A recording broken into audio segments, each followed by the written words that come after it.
За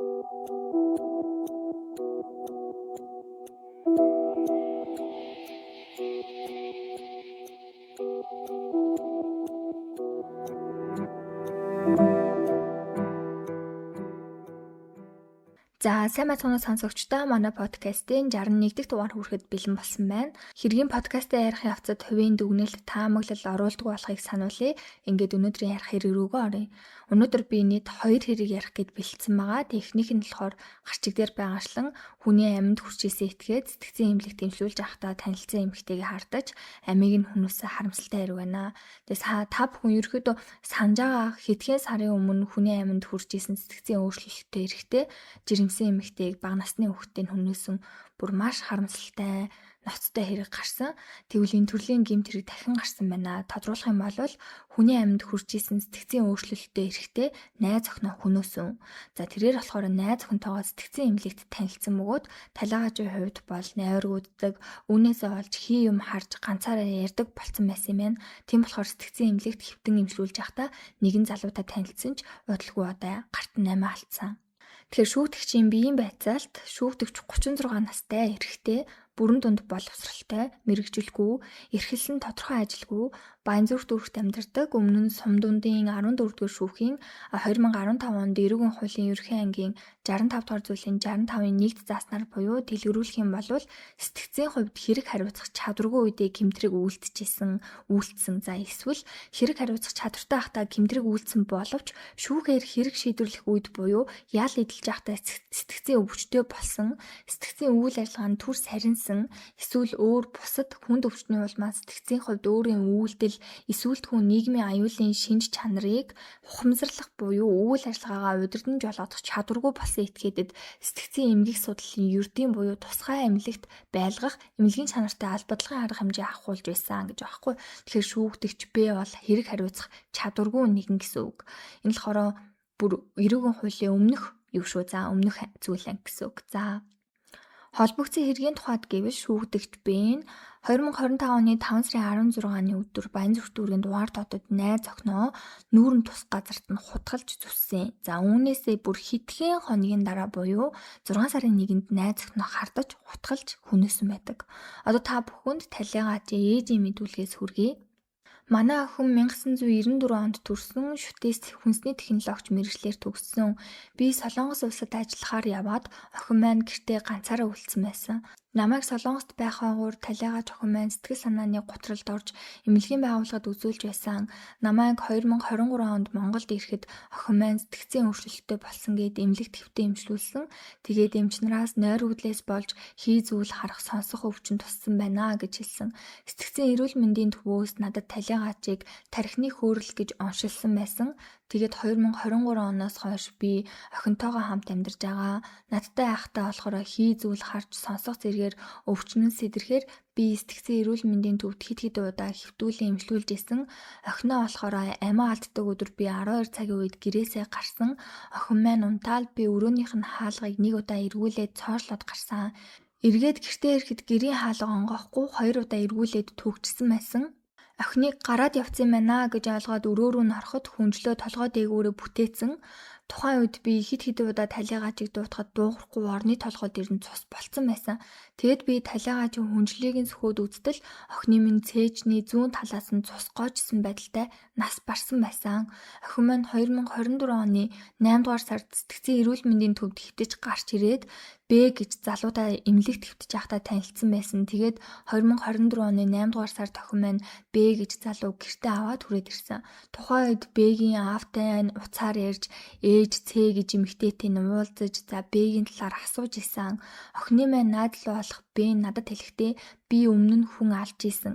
Гэхдээ дахиж хүн алахгүй та нар надаас битгий айгаарай гэж хэлж исэн. Тэрнээс хойш манай охин эмийг Б нь манай гэрт орж ирээд борохоогоор зодож цагдаагийн байгууллагад шалгадаж байсан.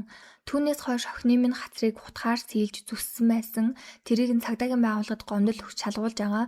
Манай охин надад хэлэхдээ ээжээ надад Б-гээс өөр ямар нэгэн найз байхгүй хөвгчлөлтэй зүйл яриад байд юм аа гэж хэлжсэн. Намайг гэртээ байж байхад Б нь манай гэрт ирээд манай хаалгыг маш чанга тогшоод орилж исэн. Манай охины ганцаараа байхад нь бэ ирж манай гэрийн хаалгыг хүчтэй тогшохоор найгаад хаалга онгойлгочихдаг гэж охин маань хэлж байсан гэж мэдүүлэг өгсөн байна. За мөн бас нэгэн гэрч мөрдөн шалах ажиллагааны явцад өгсөн мэдүүлгээс миний дүүгийн аминд хүрсэн этгээд өмнө нь цагдаа хийж исэн гэж хэлсэн. Дандаа шүгэл борохотой явдаг гэж исэн. Мөн өмнө нь нэг удаа хүн алж исэн гэж хэлж исэн. Манай дүүг нэг удаа борохоогоор зодж яагаад явсан байсан тэр үедээ би өөрийгөө цагдаа төгсөн байсан. Тэрний дараа 2025 оны 5 дугаар сарын 16-ны өдөр манай дүүгийн хацрыг утгаар төссөн байсан. Тухайн үед бид нэр цагдаагийн байгууллагад хандаад шалгуулж байсан гэсэн байна. За одоо тэгвэл шүүгдэгч Б-гийн төрсөн ээж мэдүүлэг өгсөн байгаа. Энийг нь хүргэе. Миний төрсөн хүү Б нь 2007 онд буюу 17 настай байхдаа шөнө унтахаа болсон. Тэр үедээ тантай хамтдаа баймааргүй байна. Ганцаараа баймаарана гэх мэтчлэн сэтгцэд нь өөрчлөлт орж орой гарч яваад өглөө үүрийн 6 цагт орж ирдэг болсон. Хий юм хардаг, сонин зүйлс ярьдаг байдалтай болсон байсан. Тэгэхээр нь би 2007 оны намраас хичээлдээ явахынхаа өмнө ийм байдалтай болсон учраас намар нь хувийн сургуульд оруулсан юм. Хувийн сургуульд оруулсан боловч түүнтэй найзлах хүүхэд байхгүй, Б-гээс айж исэн учраас багш нар нь биднээс гуугаад хүүхдүүд танаа хүүхдээс айгаад байна. Танаа хүүхдийг чинь сургуулийг нь төгсгөн харин хүүхдээ гэрээрээ сургаад өгөөч ээ гэж гуйхаар нь бидний зүгээс зөвшөөрөөд гэрээр сургаад төгсгөж бүрэн дунд боловсролыг нь эзэмшүүлсэн. Мөн онд 2007 онд сэтгцэн эрүүл мэндийн үндэсний төв буюу Сэмүүтэд хуучнаар одоо шар хаданд үзүүлэхэд орос хэл дээр онш бичиж өгч исэн бөгөөд тэр нь одоогийн F21 шизофрени хэлбэр гэх онштой. Тухайн сэтгцэн өвчнөө нийгэмд ямар нэгэн ажил эрхлэх боломжгүй, хүмүүстэй ойлголцох чадваргүй, харилцааны хувьд ямар нэгэн бусадтай ойлголцох наад захын чадвар байхгүй болчдөг онцлогтой. Заримдаа гайгүй юм шиг байдалтай болчдیں۔ Ийм байдалтайгаар 2007 оноос хойш өнөөдрийг хүртэл эмчилгээ хийлгэж байгаа. Тэр өдөр би хүүрүүгээ заллахад гэрээсээ гараа явцсан байсан. Тэгэхээр би бэлүү аваад очиж шүү гэсэн. Тэгэд над руу хэсэг байж байгаа залгаад би гэртээ ирсэн байна гэж хэлэхээр нь шууд гэртээ ирсэн. Хүү маань намайг ирэхэд ээж би маргааш өрөөсөө эмнэлэгтээ эвтдэм үү гэж хэлээд өөрийнхөө гар утас иргэний үнэмлэх жолооны үнэмлэхөө надад өгөөд та далд хийчих гэхээр нь би яагаад одоо далд хийх юм бэ? Өглөө надад өгчих гэхэд бэ хэрэггүй утас бичиг баримтууд танд байж байгээ гэж хэлээд өгөхөөр нь би тэрийг нь аваад гэртээ далд хийсэн. Оройн хүүгийн маань Сэмүүтэд хэвтэж байхдаа найдалсан гэх им гих охины ээж над руу 2-3 удаа залгаад ахаар наваагүй. Учир нь өмнө нь залгаад хэрүүл уруул хийгээд байдаг байсан. Хүү маань надаас тамхины мөнгө гуйхаар нөгөөгүй. Тэгээд чи яг яасын үннээ ил найз охины чинь ээж залгаад байна. Үннээ илвэл мөнгө өгөн чи арай очоод зодцсон биш үстэй гэхэд хүү маань доошоо хараа суугаадсан. Тэгэхэр нь би өөрөө эмээ ээж рүү залгаад юу алсан бэ гэж асуухад шууд урдаас танаа хүүхэд чинь миний охиныг алчихсан байна штэ гэж хэлээд уйлаад ахаар нь би ер нь тийм зүйл болчихсон байна гэж ойлгоод бэ тандаа шууд тулгаад чи эмийг алдсан юм штэ үгүй өстэй гэхэд бэ надад тийм ээ ээж би алдсан гэж хариулж хэлэхээр нь би шууд 102 тусгай дугаар дуудлага мэдээлэл өгч энд хүн амны хэрэг хийсэн хүн байна яаралтай ирээрэй гэж дуудлага мэдээлэл өгсөн. Тэр хооронд яг юу алсныг нь надад үнээр нь хэл гэж хэлэхэд бэ угаасаа энэ эм чинь аюул олон хүнтэй явалддаг дандаа намайг хуурдаг би угаасаа ална гэж шийдсэн байсан гэж хэлээд баахан олон таксины жолоочч гинүү баахан хүнтэй харцсан тухайга хэлсэн. Тэглээгээд яах гэж алсан бэ гэхэд угаасаа тэгнэ гэж шийдсэн байсан юм аа гэж хэлсэн.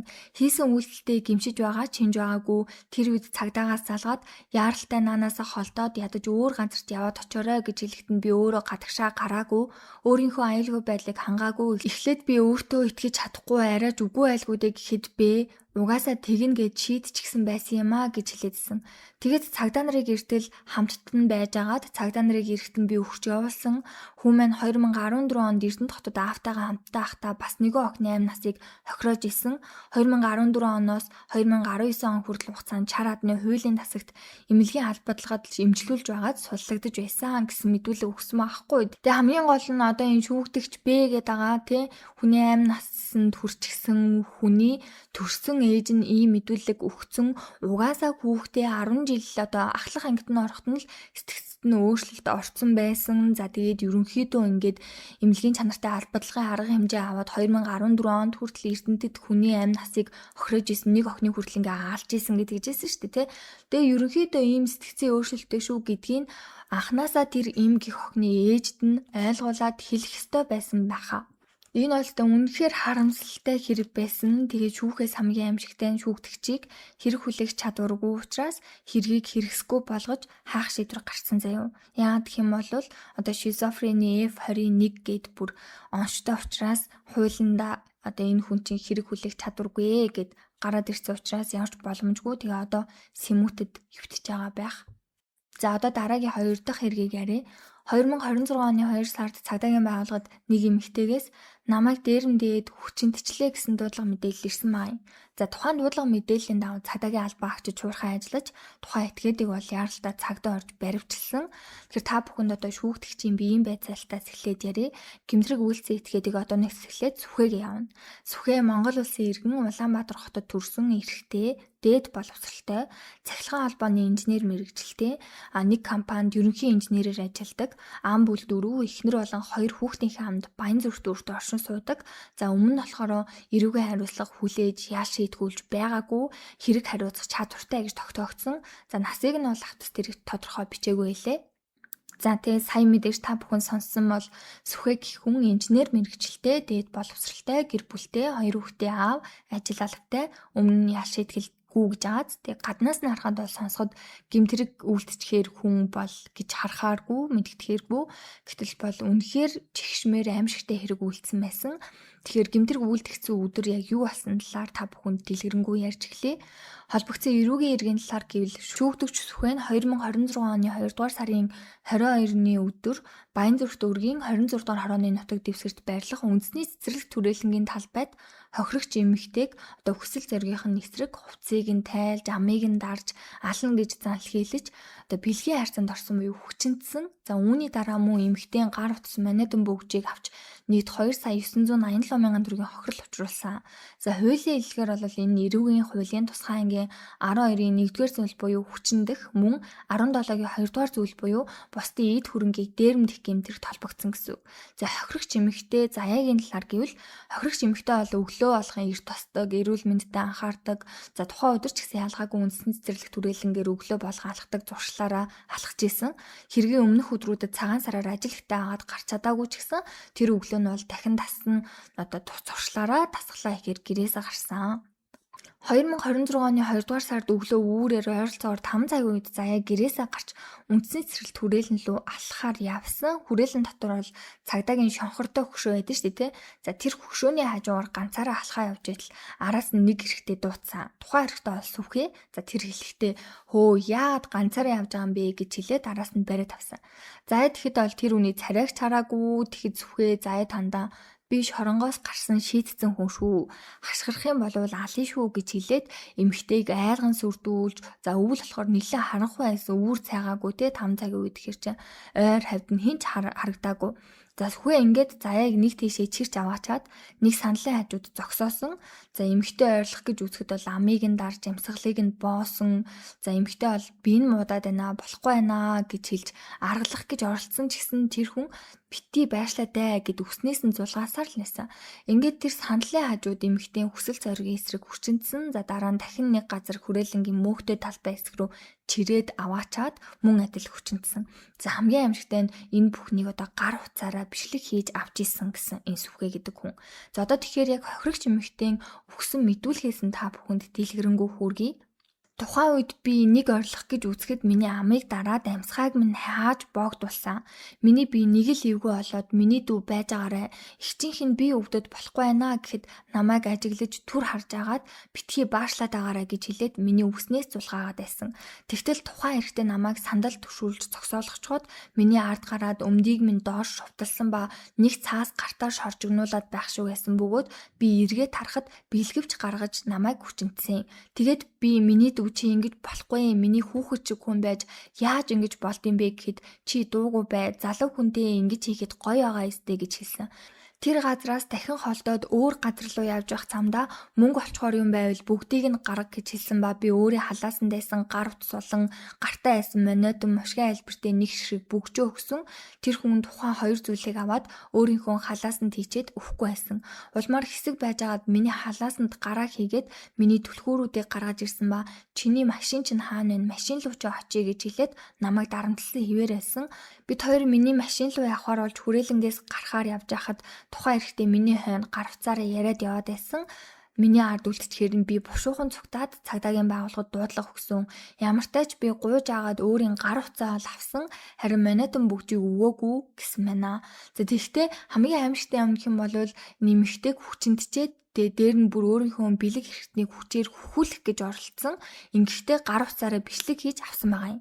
За шүүх шинжилгээний ерөнхий газрын шинжээчийн дүгнэлтээр Заяагийн сэтгцэд болсон үйл явдлаас шалтгаалan гэмтэргийн улмаас гэмтлийн дараах стресс үзүүлэх хариу урлын шинжүүд хүндэвтэр түвшинд илэрж байгаа.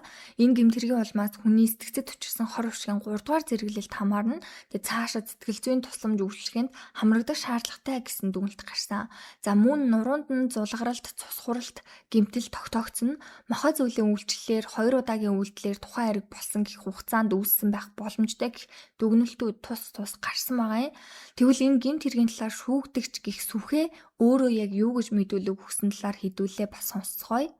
Би зайсанд байх найз зоологийн ажил дээр Монголзын тоглолт үзээд 300 г ягр гэх арх 4 лаз кас нэртэй пив уусан.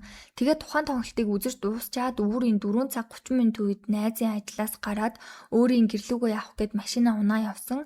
Тэгээд би нэглээ их согтолтой байсан ба ягаад ч мэдгүй үндэсний цэцэрлэгт хүрээлэнгийн хажуугийн парк мал худалдааны төвийн урд автобусны буудлын дээр зогссон бөгөөд согцсноос хойш үйл явдлаа сайн санахгүй байна. Тэгээд нэг мэдхэд цэцэрлэгт хүрээлэнгийн талбай нэг газар очсон байсан ба миний урд нэг эмэгтэй хүн явж исэн. Тухайн эмэгтэй араас би ямар ч шалтгаангүй зориггүй дагаж явсан. Тэгээд хэсэг дагаж явж байсан чинь тухайн эмэгтэй тасгал хийгээд төрнийгийн ойр орчимд нэг газраар замаасаа хазаагаад тухайн төрнөх байсан газар руу орсон.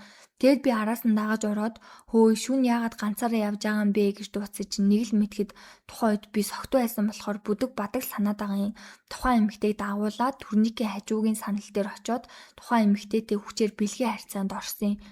Тэгээд бэлгийн харьцаанд орж явахдаа түүний ам руу өөрийн бэлэг хэрэгтний оруулж хөхүүлж байх бичлэгийг хийснээ бол санаж байгаа. Гэхдээ яг ямар бичлэг юу бичснээ бол санахгүй байсан ба гэртээ очиод унтчаад гар утсаа үтсий чинь нэг бичлэг байсан. Би тухайн бичлэгийг харахгүйгээр шууд устгасан. Тэгээд өчигдөр цагдаагийн байгууллагад хүргэгдэн очиод цагдаа нар тухайн бичлэгийг үзүүлэхэд л яг ямар бичлэг байгааг нь харсан. Би тэр эмэгтэйг анх бэлгийн харьцаанд орсон газараасаа босож явж өөр нэг газар руу явахдаа тэр эмэгтэйгээс мөнгө болох юм байна уу гэж асуусан чинь шууд халаасантай байсан гар утас машины болон гэрийн дэлгүүр гараасаа нэг бүгж гаргаад өгсөн. Тэгээд хэсэг хугацааны дараа би босоод тухайн эмэгтэй машин руу очихоор явж исэн ба тэр эмэгтэй надаас миний гар утсыг өгчхөө гэж гуйхад нь би гар утас түлхүүрийг нь за би энийгээр яах юм блэ гэж бодоод өгсөн. Тэг бүгжийг нь ч гэсэн мөн өгөх гээд халааснасаа хайгаад олохгүй байсан. Тэгээд хоёулаа хамт машин руу явхаар болоод хойд зүг рүү яг хаана гэдгийг бол сайн мэдэхгүй байгаа. Тухайн үед цас бударч газар цагаан байсан учраас тодорхой газруудыг нь хаана гэдгийг мэдэхгүй байгаа. Хамт явж исэн чинь надтай хамт арх ууж тоглолт үзсэн найз маань над руу залгаад гэртээ харьсан уу гэж хэлээд намайг гэртээ харьжээ гэж хэлсэн. Тэгсэн чинь тухайн үед надтай хамт явж исэн эмэгтэй надаас зайн жаахан холдож нөгөө эмэгтэй яваад өгсөн. Би хойноос нь дуудаж хойноос нь яваагүй. Найстайгаа ярьж дуусчаад үндэсний цэцэрлэгт хүрээлэнгийн төв хаалгаар гараад өөрийн машин руу очиод машинаа унаад гэртээ харьсан. Гэсэн мэдүүлэг өгсөн байгаа байхгүй юу? Гэхдээ мэдүүлгээс харахад ямар ч одоо тийм гимшсэн бурууга хүлээсэн тийм зүйл уншаагүй би бол тэгснэ ингээд ууцсан байсан болохоор санахгүй байна. Ер нь бол сүртэй зүйл баг болоогүй юм шиг мэдүүлэг өгсөн юм шиг л байгаа юм. Баг би ингээ уцсыг өгсөн штэ гэлтэгдэг ч юм уу те. За тэгэхээр хулгайлагцын хөрөнгийн талаар гэвэл гар утас нь iPhone 14 Pro Max загварын 1,475,000 төгрөгийн үнэлгээтэй гарсан байна. Манайдан бүгд нь 1,512,000 төгрөгийн үнэлгээтэй гэж тогтоогдсон байна. За шүүгдэгч сүхээ шүүх хуралд гин буруугаа бол өөрөө хүлээн зөвшөөрсөн. Тэгээ мөрдөн шалах ажиллагааны явцад гар утсыг нь буцаа өгсөний дээр нь нэмээд 17 сая төгрөгийн хохирлыг төлсөн. Энэ болохоор манайдан бүгшний үн бол сэтгцэд учруулсан хор уршигын нөхөн төлбөр багтсан байгаа. Тэгээ эхний удаа гэмтрэг үйлдсэн хохирлыг төлсөн зэрэг нь ялыг хөнгөрүүлэх нөхцөл байдалд бол тооцогдсон юм байна.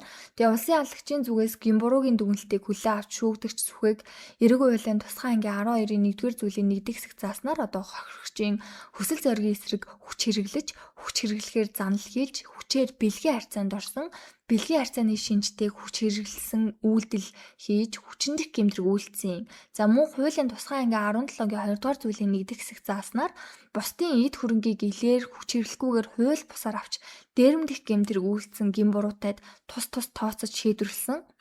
Ингээд шүүхээс хүчиндх гэмт хэрэгт нь 2 жил, дээрэмдэх гэмт хэрэгт 1 жилийн хорих ял тус оногдуулж, эдгээр ялыг нэмж нэгтгээд нийт 3 жилийн хугацаагаар нээлттэй хорих байгуулахад одоо ял илрүүлэхээр шийдвэрлсэн. За урд нь цагдаа орогдсон 77 хоног 2 сар хагас хавцаа хоног цагдаа орогдсон юм билээ. Энийг нь ялд нь оруулан тооцсон. Тэгэхээр ерөнхийдөө 2 жил 9 сар 10 сар хавцаа хоригдно гэсэн үг. Тэгээ одоо бараг жил мэл хагасын дараа суллагдах юм уу тий. Энэ бол бас арай л амар баг ял юм шиг санагдсан тий. Тухайн эмэгтэй сэтгэл зүй тучирсан хохирол насан туршдаа тэр амартай зүйл бодогдсон. Зүгээр ингээд 10 хэдэн сая төгрөг өгснөө 3 жилийн ял аваад ингээд явцдаг. За тэгээд өнөөдрийн ерөнхийдөө миний бэлдсэн 2 хэрэг ийм хэрэг байгаа. Тэгээ өнөөдрийн ярих хэрэгтэй маань хамт байсан, дуусан, туслан сонссон та бүхэндээ баярлалаа. Эцэст нь сэтгэл зүгээ эрүүл байлгацгаая. Тэгээ манайхан олдох боломжтой ямар хэрэг яриулмаар байна. Бичээд агаарай, сэтгэлдээ бичиж агаарай. Тэгээ сэтгэл зүгээ эрүүл байлгацгаая.